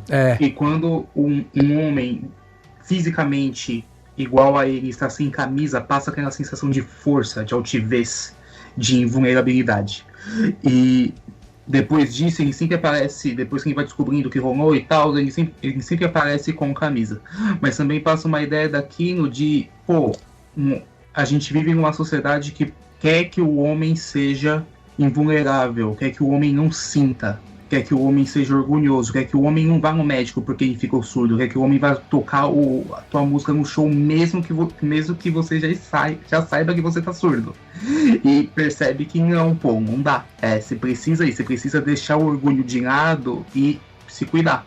E eu acho isso muito interessante nesse filme, que ele é obrigado a entender que ele não é invulnerável, como você bem disse. Exatamente. Isso é uma coisa que esse filme ele é muito tocante nesse sentido, assim, como ele consegue transitar muito bem disso. É nessas transições que a gente vê da audição e da falta de audição, é nas transições que a gente vê entre essa coisa tipo super forte, ele uma pessoa forte e tal, e quando ele coloca a camiseta, a gente não tá vendo os músculos dele e tudo mais. Cara, ele é um cara magrinho, ele, sabe, ele tá ali, ele fica mais fragilizado, assim, sabe? Você olha pra ele, ele se fragilizou, né? Até essa relação com a camisa e tudo mais. Então isso eu acho muito, muito bacana. E o momento quando ele coloca o aparelho, nossa, é de uma agressão, é de uma coisa que você vai sentindo junto com ele, e ele vai falando, não tá legal, não tá normal, não tá... E você tá junto ali falando, não pode ser isso. Tipo, é uma decepção, né? Mas só uma coisa legal que vocês falam dessa fragilidade, é legal pensar naquela cena que ele vai ser apresentado para as crianças, né? Tipo, a maioria criança lá. E eles estão ensinando eles a falar o nome dele e tal. Você vê que ele fica muito vulnerável, tipo, ele não sabe se comunicar com aquelas pessoas e tal, né? E aí ele vai escrever o nome dele na lousa, ele escreve tipo gigante, com uma letra meio de pichador, assim, que é pra tipo botar é onde ele tem a força, né, lá naquele momento. É botar meu nome grandão e tal. Então é legal que tipo, mas ao mesmo tempo tá todo mundo sendo acolhedor, mas ele tá super realmente ele tá acuado, né? Acuado, né? É muito interessante isso, assim, pensar. Pensando no Matheus Malric e no Escafandro da Borboleta, é como se ele estivesse dentro de um escafandro, tentando andar, tentando se mexer, mas não dá, porque a roupa é pesada. Exatamente. Exatamente, perfeito. Exatamente. E a gente tem esse personagem forte e tudo mais, e a gente tem do outro lado justamente a Lou, né, que é a namorada dele e tudo mais, que cria esse vínculo, mas isso foi outra coisa que me chamou muito a atenção também, porque você tem ela no filme numa fatia do filme pequena, e todo o relacionamento deles a gente vai conhecendo pela ótica dele, né? Ela que salvou ele, ela que conseguiu ajudar ele a se livrar das drogas e tudo mais. Ele tem essa coisa de querer manter esse relacionamento e tal, mas o filme não faz aquela viagem de, sabe, pô, vou até onde ela tá, vou mostrar como ela tá, pra mostrar como ela tá se relacionando com isso, como ela tá, sabe, encarando esse problema e tal. Não é isso que a gente tem que mostrar.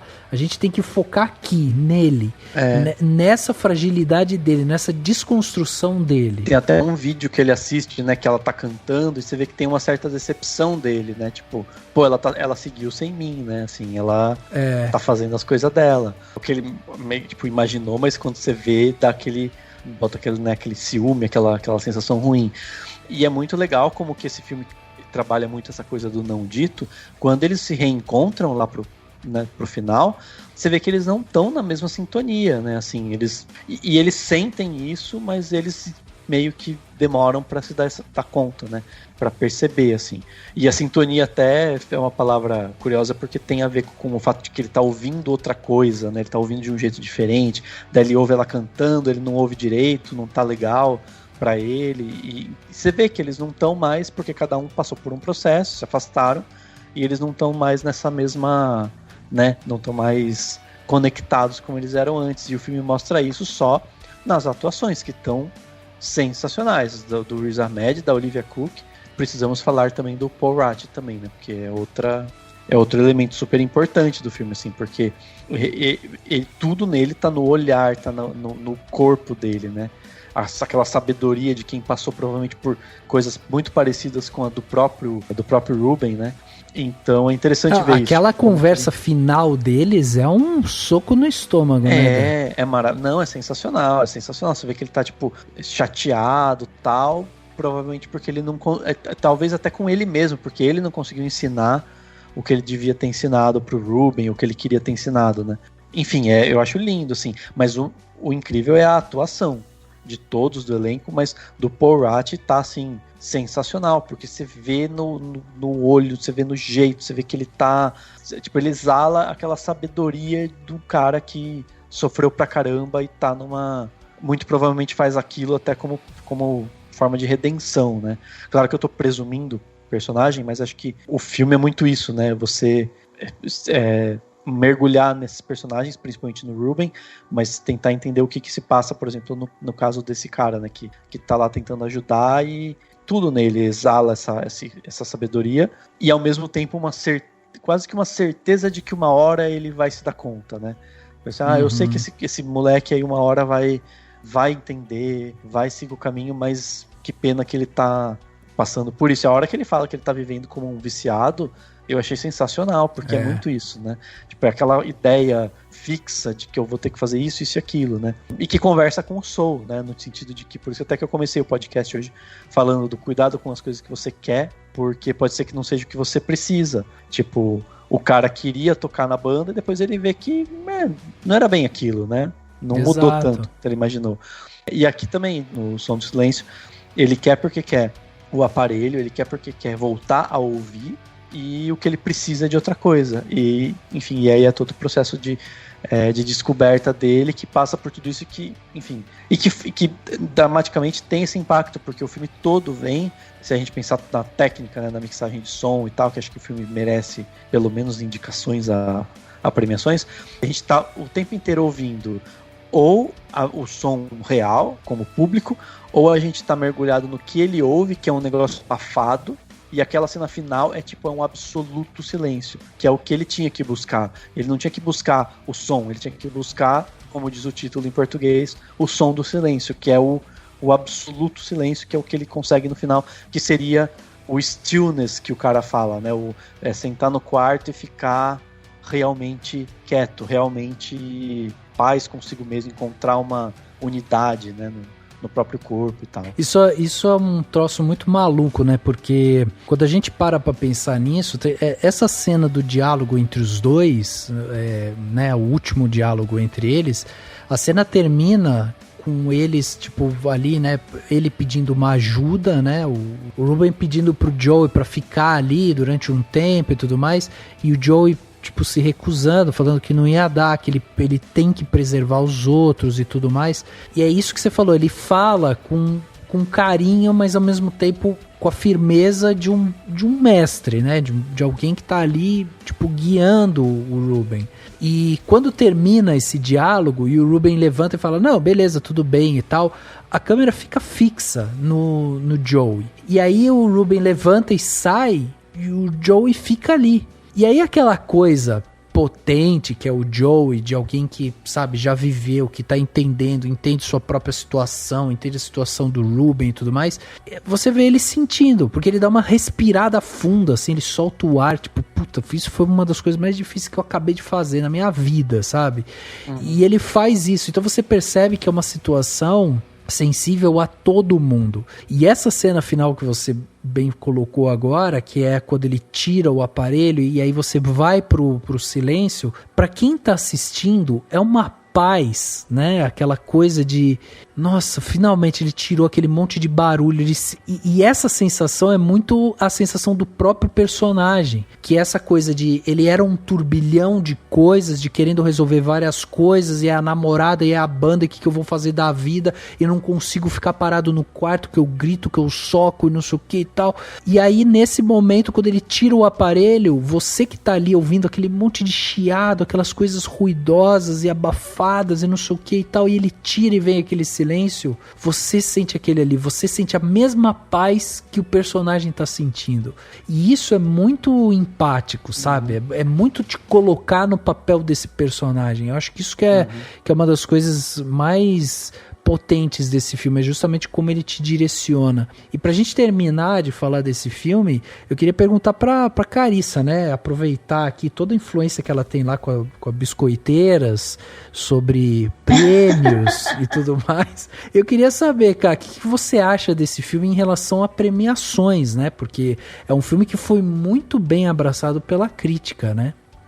Eu acho que ele é um dos que ainda seguem forte. Assim, porque teve muito filme que a gente achava que ia ter indicações, e quando a gente foi vendo, porque já saiu boa parte, né, das premiações, assim, os indicados, a maioria não tem resultado ainda. É claro, falta o Oscar e tal, mas ele tá sendo lembrado. Eu acho que ele tem força para chegar a ser um dos indicados em melhor filme no Oscar.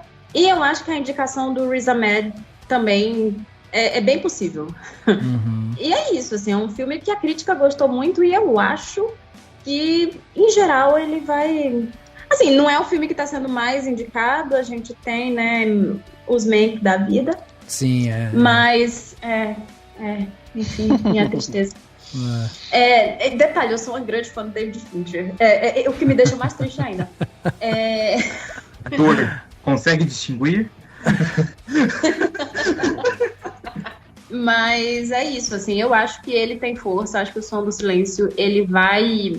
É um filme que vai surpreender, eu acho. Mas você acha que ele você acha que ele cai pra também algumas coisas técnicas? Porque a gente tem essa parte da mixagem, montagem e tal, que são esse fortes. Ano parece que tem uma diferença, né? Parece que juntaram as categorias de mixagem e montagem de som, eu acho. Mas eu acho que ele deve chegar assim. Inclusive, gente, eu queria tanto ter visto esse filme no cinema. Eu sei que ele é do Prime Video e tal, mas, nossa, esse filme no cinema deve ser uma experiência de som, assim, muito incrível. Verdade, sabe? tem toda a razão. Eu realmente queria, mas assim, é isso, eu acho que é um filme que vai chegar longe, e eu realmente gostaria que chegasse longe. Eu não sei se vai ter indicação de melhor direção, mas eu acho que é pro Riz Ahmed e a de melhor filme no Oscar, eu acho que ele consegue. E provavelmente alguma coisa de som, sim, também. Também acho. Nossa, mas eu fiquei muito feliz com esse filme, porque eu achei ele muito... Tipo, é um dos tipos de filme que eu mais gosto de ver, sabe? Assim, que eu também, cara. Faz mergulhar no personagem e não fica se preocupando em falar demais, mas você tá lá sacando, assim. Sei lá, eu fiquei muito... Eu vi o filme inteiro emocionado, sabe? Assim, tipo, desde o começo mesmo. Assim, eu fiquei, cara, que coisa intensa, assim. E por tudo, pela combinação de tudo. Assim.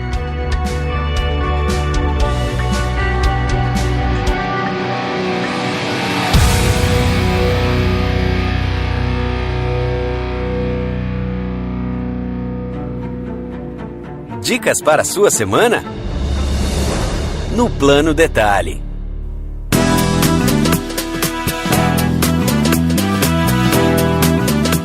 Plano Detalhe da semana, aquele momento gostoso que a gente tem aqui no podcast, que é dar aquela dica pra você, né, pra você curtir melhor a sua semana. Temos muitas coisas ainda pra fazer durante a semana, né, muita coisa pra ver, pra assistir, pra ler. E Dani, o que você trouxe pra gente aí de Plano Detalhe pra essa semana? Eu vou indicar um livro e um filme. Legal. São, né, 2 dicas. Primeiro, um livro que eu terminei de ler, que chama Um Dia Chegarei a Sagres, da Nélida Pinhon.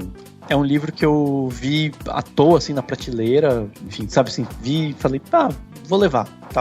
Foi logo que reabriu a livraria na minha cidade e eu achei legal. Falei, vamos lá comprar um livro, porque, né, livrarias, quero que elas fiquem abertas para sempre.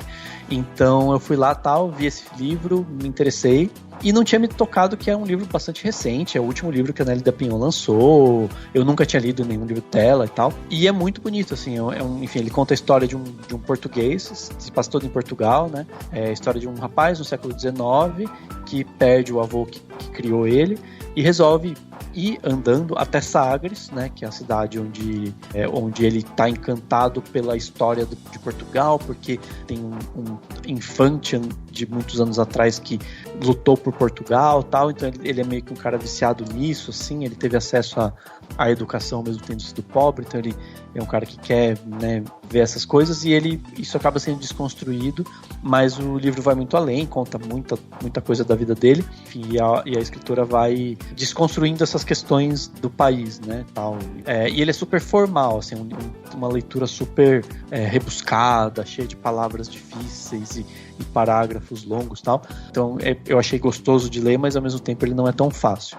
Mas é um livraço, assim, um livro incrível. Eu até vi que tem um Roda Viva que a Nélida Pinhon participou e falou do livro. Depois eu vou assistir, mas já fica aí a dica do livro para quem quiser ler, vale muito a pena. Quem gosta de Portugal, ou já visitou, ou acha interessante, também é um prato cheio, assim. E filme, eu vou indicar um de terror, que tem lá na famosa... A gente falou hoje de um filme da Disney Plus, do Prime Video, e eu vou citar um filme que está lá na Netflix, né? Aquela coisa que tá lá. Que é o His House, né? Até esqueci o título dele em português. O que ficou pra trás. O que ficou pra trás, isso mesmo. O que ficou pra trás, ou His House, que é, assim, incrível, assim. É um filme super intenso, pesado. Não é terror de dar sustinho, graças a Deus. Odeio filme de terror que dá sustinho.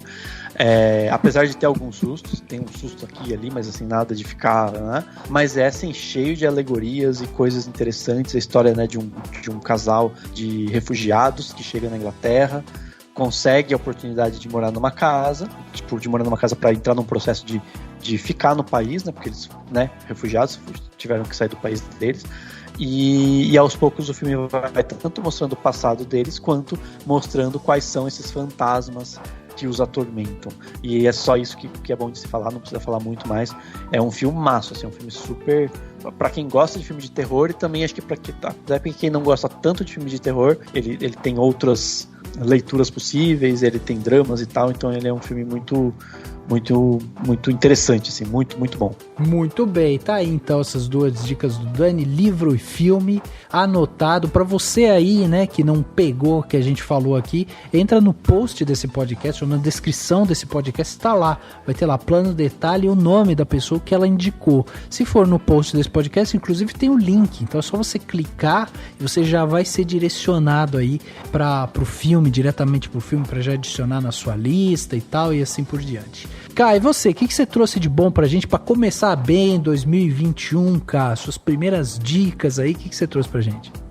Então, eu também vou indicar um livro, só que na verdade não é um livro em filme, é um livro em uma série. Ah, ótimo. O livro que eu vou indicar é A Vegetariana. Não é um livro novo, inclusive tem adaptação pro cinema, mas eu acabei de ler recentemente e eu fiquei assim, nossa. Ele vai contar a história de uma mulher que, na Ásia, tá? Ela simplesmente decide um dia parar de comer carne. E a partir daí, a vida dela e da família, na verdade, todo mundo que a cerca muda e não necessariamente muda para melhor. E é muito interessante como, através de uma premissa que, assim, é tão básica, uma mulher um dia resolve parar de comer carne. Só isso.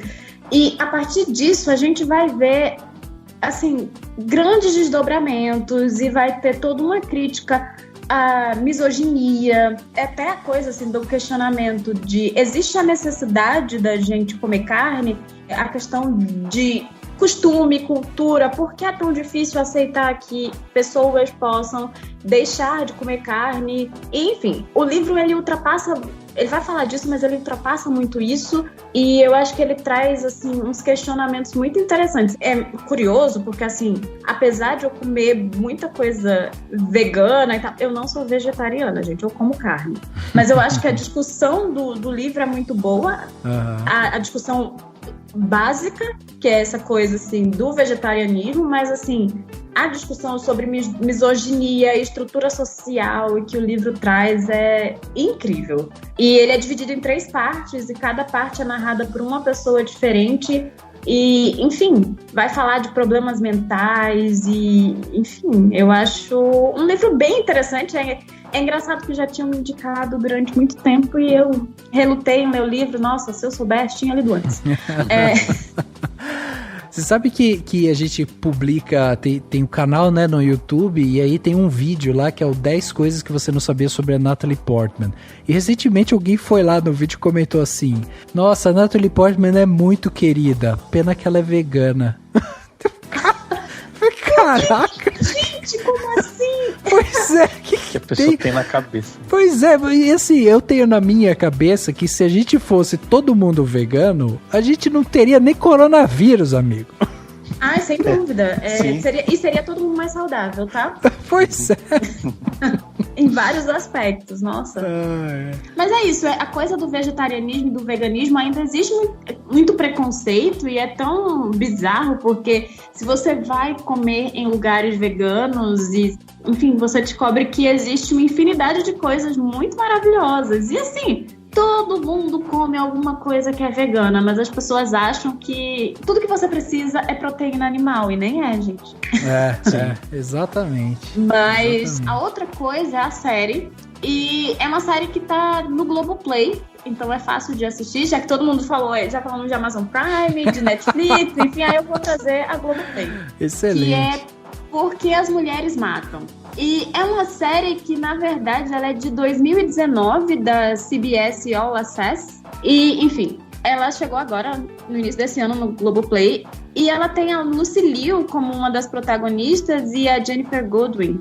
E vai contar a história de 3 mulheres, cada uma em uma época diferente. Uma no ano de 1963, uma em 1984 e uma nos dias atuais. E cada uma tem casamentos diferentes. A de 63 é uma dona de casa exemplar, que é devota ao marido e tal. A de 84 é uma socialite que vive de aparências e que, enfim, o casamento dela parece perfeito. E a dos dias atuais vive um relacionamento aberto e tal.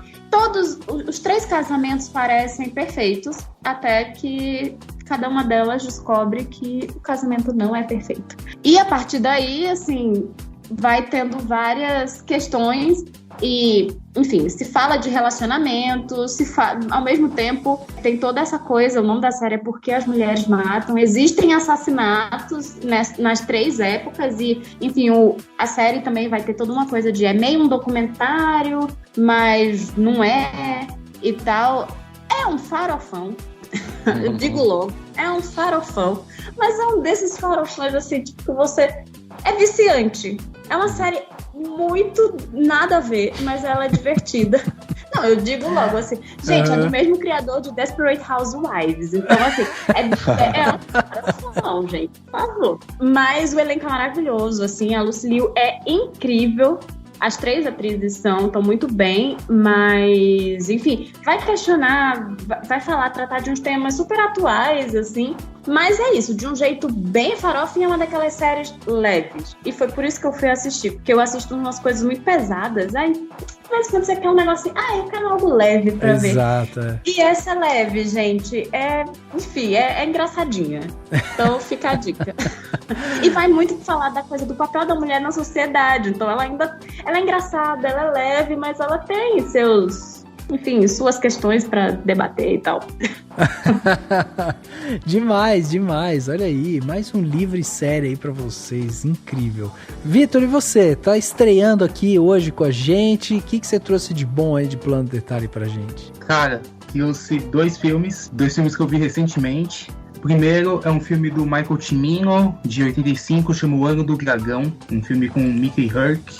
É um filmaço, fala sobre o Mickey Rourke, que é um policial completamente errado e uma pessoa horrível que fica obcecado em destruir a máfia chinesa em Chinatown, em Nova York. É muito bom e é muito fácil de achar também.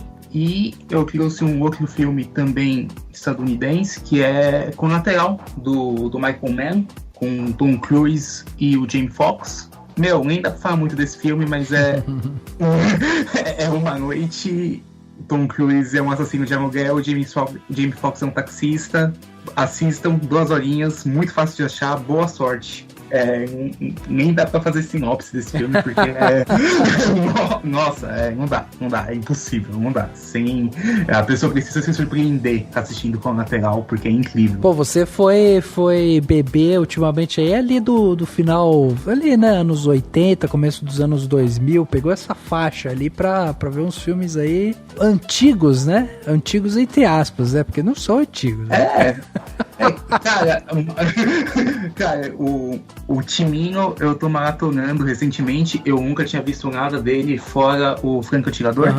E Michael Mann eu meio que redescobri, porque eu vi Collateral e Miami Vice quando eu era moleque, e um SBT, saca? Assim, Belas Artes, dublado, e eu odiei, eu achei um saco. E aí, depois de um tempo, eu assisti Fogo Contra Fogo e recentemente eu assisti Thief. E quando eu assisti, eu fiquei encantado. Eu pensei, vou maratonar Michael Mann, foda-se. e ainda pensei, vou rever Miami Vice com lateral por último.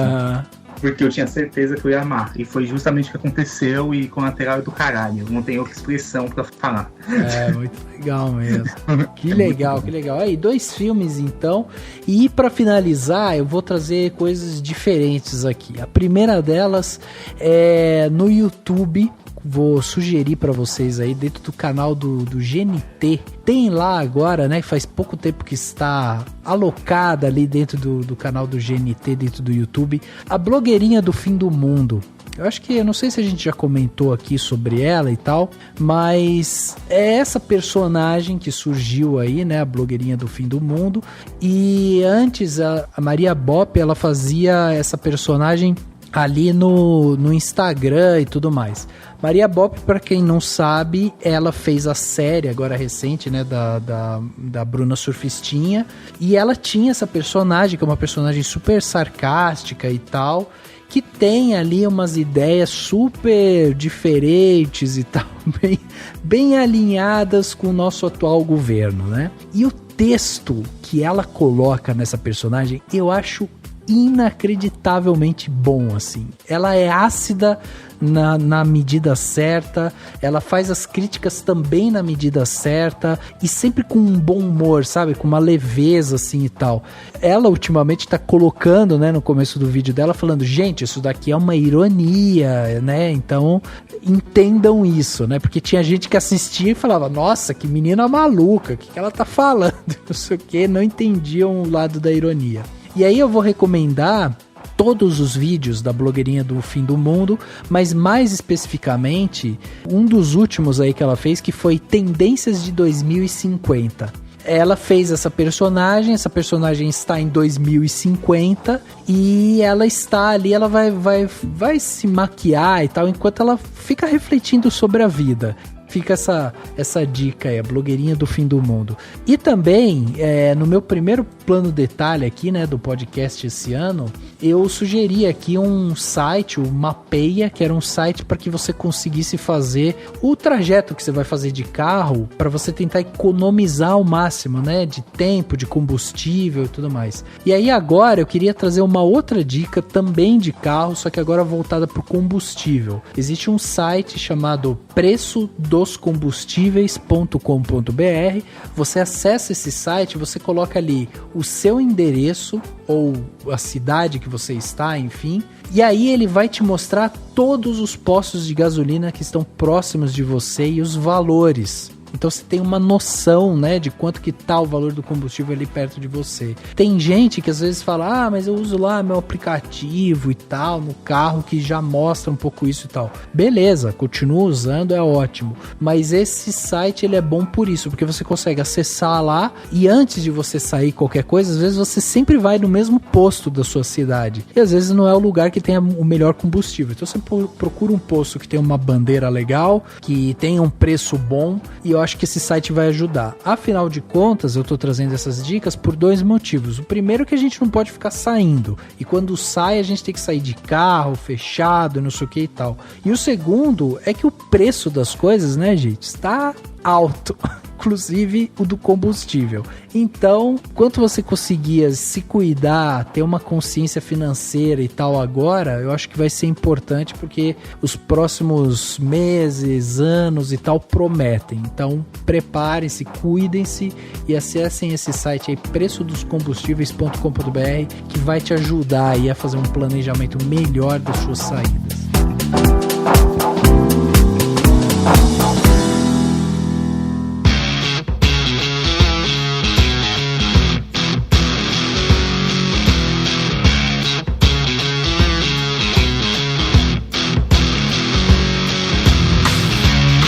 Chegando aqui no final do podcast Cinemação 401, o começo de uma nova era desse podcast, né, Dani? Estamos começando, tudo é diferente, né, Dani? Tudo, inclusive os filmes a gente vê no streaming, no tema de cinema. Mas tudo bem, paciência. Começou a era dos 400 aqui. Então, de agora até o podcast 500, é tudo 400, tá, gente? Já vai se acostumando. Então, estamos aqui no 401. E eu queria agradecer aqui a presença desses nossos amigos que vieram aqui falar com a gente, sempre ajudar a gente aqui a discutir mais os filmes. A Carissa, lá do canal do YouTube, né, Carissa Vieira. Carissa, muito obrigado pela sua presença aqui mais uma vez. Eu queria que você deixasse de novo o seu convite para quem quiser te ouvir, te ver e te seguir, né? Eu que agradeço por mais uma vez, né, ser convidada para gravar com vocês, é sempre divertido. Enfim, para me encontrar é só ir lá no YouTube, procurar por Carissa Vieira, também tô no Instagram, no Twitter, e agora eu tenho um podcast para chamar de meu. Então é isso, gente, obrigada mais uma vez e até a próxima, né? É isso aí, obrigado, cara, obrigado novamente, fica o convite, gente, vamos entrar lá nas biscoiteiras e manda mensagem lá, fala assim, conheci vocês lá do Cinemação, só pra cair sentir a potência dos nossos ouvintes. É isso aí. Vitor, obrigado também pela sua presença aqui, cara, foi incrível, muito obrigado mesmo. E deixa também seu convite aí, afinal de contas, é o que a galera mais quer, consumir conteúdo. Eu que agradeço, gente, o convite. Foi divertidíssimo participar do Cinemação e primeira vez, mas espero que não seja a última, porque foi ótimo, a conversa foi ótima. Eu tô nas redes sociais como Vitor Martins C, em todas as redes. No Instagram tem um underlinezinho do lado do C, mas é facinho de achar. Eu uso mais o Twitter, então, principalmente para compartilhar meme, falar de Big Brother e falar de cinema só de vez em quando. Então, só chamar por lá, DM aberta. E meu site é o Assim Fala o Vitor, o qual eu escrevo críticas. Eu sou mais de escrever, então eu escrevo crítica, cubro festival, faço entrevista de vez em quando, essas coisas. E nas redes sociais também é Assim Fala o Vitor em tudo. Então é bem facinho de achar. Agradeço novamente aí, foi incrível, foi bem legal. Dani, obrigado também pela sua presença em mais um podcast. Agora a gente tá mais relaxado, lançamos o 400, né, Dani? Agora a gente tá tranquilo porque saiu, né, Dani? Esse filho foi para o mundo e tá aí tocando corações. Foi, valeu, acho que valeu a pena, né, todo aquele trampo. Ainda bem que não é toda semana, né, que fazer tudo aquilo. Mas espero que todo mundo goste. Quem gostou também comente, por favor, pra gente saber medir bem a resposta da galera. E é isso, gente. Obrigadão, Carissa, pela participação. Obrigadão, Vitor. Adorei falar dos 2 filmes. Acho que é sempre bom também falar de filmes, em vez de fazer não fazer necessariamente um podcast inteiro só sobre um filme. E eu vou agora pesquisar se o Bjorn Borgenson aconteceu alguma coisa com ele ou se ele tá bem. Caraca, que comentário é esse? É o cara do Soul, do filme, que confundem ele com... Acho que ele deve ter... A alma dele deve ter ficado perdido, porque confundiram lá o cara com ele no começo. Como que chama? Esse fim aqui foi um... Eu até esqueci o nome desse negócio, vocês falam que tem nos filmes. Perdi a piada já. Como que chama aquele negócio que tem no filme? Pós-crédito. Não, é o... Quando tem tipo um elemento que é do outro filme lá, é um easter egg. É um easter egg do som. Pronto. Muito bom, Dan. O podcast Cinemação 401 fica por aqui e a gente se vê no próximo.